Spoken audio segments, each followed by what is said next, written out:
Hello, everybody. My name is Esther Alasa. I am a licensed professional counselor in Texas.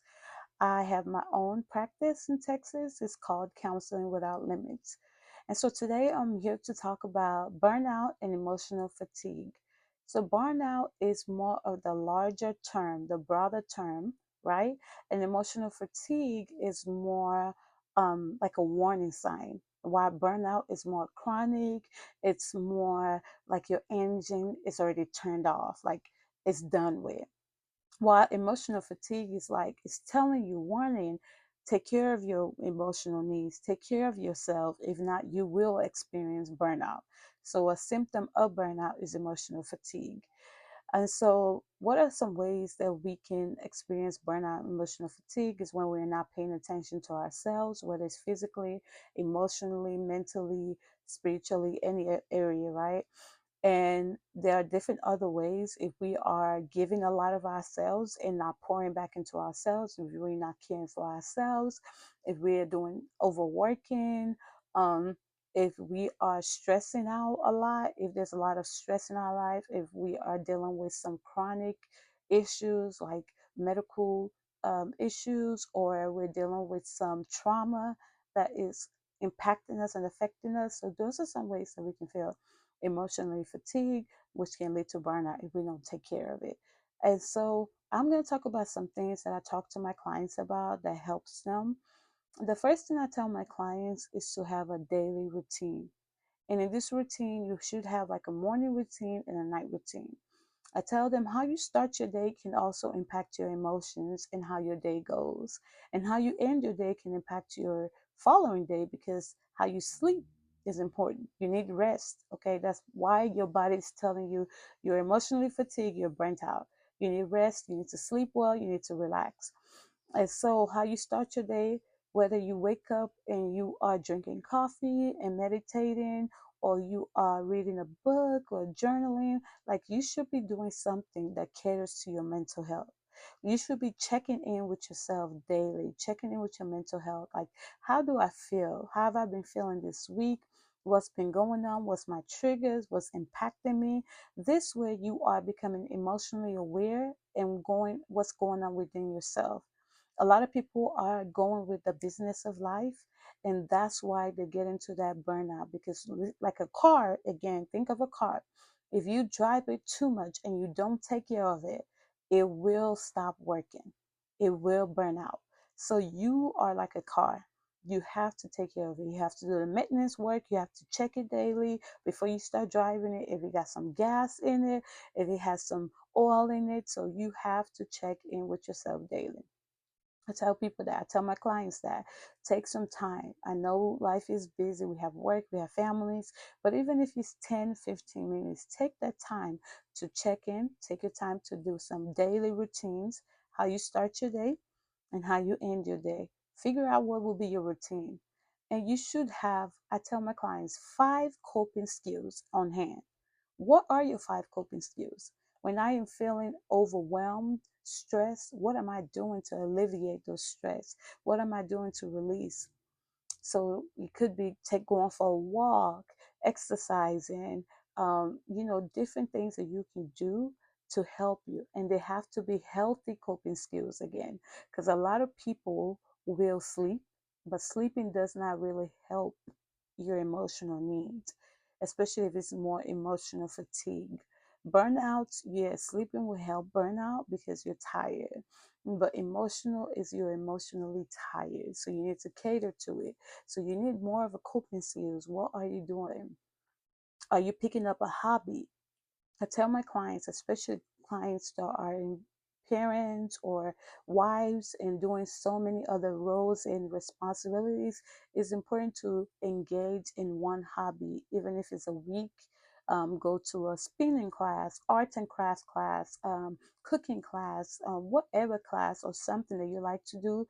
Because when you engage in pouring into yourself, it helps to give you that fulfillment to keep going. Okay. So you want to develop a hobby.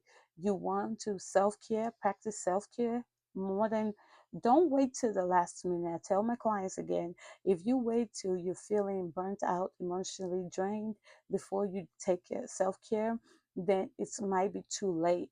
It will take a lot more work to pick yourself up. But if you engage in regular self-care, like you are going to get a massage, you are taking breaks, you are traveling, you are doing whatever it is that takes care of yourself. And self care is when you have turned off everything and just catering to your needs, whether it's physically, mentally, emotionally. And so you want to engage in self care, routine self care. Don't wait to the last minute. Practice regular self care. Another thing is that you want to take care of your physical needs. Okay, if your body, because a lot of time our body creates the burnout, so we want to do what the doctor tells us to do, especially if we have medical conditions. I've had clients, because it might be a hard medical condition and they're tired of dealing with the medical condition, they give up. And that creates a lot of issues mentally for them, because they're tired, they're giving up, and the body is shutting down on them. And they have to face the reality that they cannot just stop everything, stop medication, stop eating well, stop exercising, all the things that are needed. So mental health is not only in your mind, is also in every area of our bodies and our lives. Mental health is what we think, what we feel, and how we act. So you want to take care of physically, mentally, spiritually, socially, every areas of your life. You want to care for it. Another thing I teach my clients is mindfulness techniques. Mindfulness is staying in the present moment, okay? And so there are different types of mindfulness. There's progressive relaxation, there is pleasant imagery, there's guided imagery, there's the five senses. So you can download the mindfulness app now.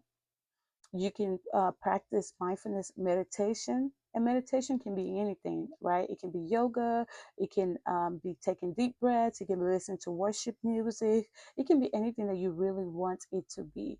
Okay, and so you want to engage in mindfulness, because mindfulness helps you to stay in the present moment and be aware of your emotional needs, and that will also help you to not get to a place of burnout and emotional fatigue.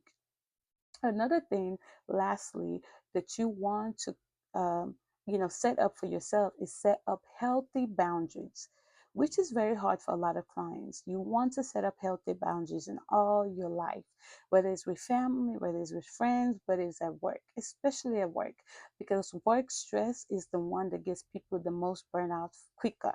So you want to set boundaries. I tell clients all the time, set a time when you stop working. Do not work past that time. Set that boundary early on, because if not, you're not going to have a good work life balance. And it's very important for you to have a good work life balance. You should leave work where it's at, and you should be able to enjoy your life outside of work. I encourage clients to give themselves breaks within work, and then also set a time to stop working, and do not work past that time, because if you keep working till midnight and start over again every day, your life is surrounding that, and eventually again you're going to feel the effects of doing that over and over. So set boundaries, and whatever you enable will be what will continue. So you want to communicate your boundaries with people at your work. Tell your boss, like, this is the time I stop working, I won't be able to work or answer emails or answer anything after this time. You want to be able to communicate that with those around you, so that they can understand and respect your boundaries, because that is very important, you know? And so a lot of these are great tools to help you to overcome emotional fatigue, burnout. Listen to your body. Pay attention to your emotions, your body. If your body is telling you, I am shutting down, I am tired, I cannot do anything, low motivation, do not want to get up and do anything, emotionally drained, overwhelmed, all these symptoms, you should listen to your body, and you should definitely take the things that you need to do to help you feel better. And of course, you should see a therapist.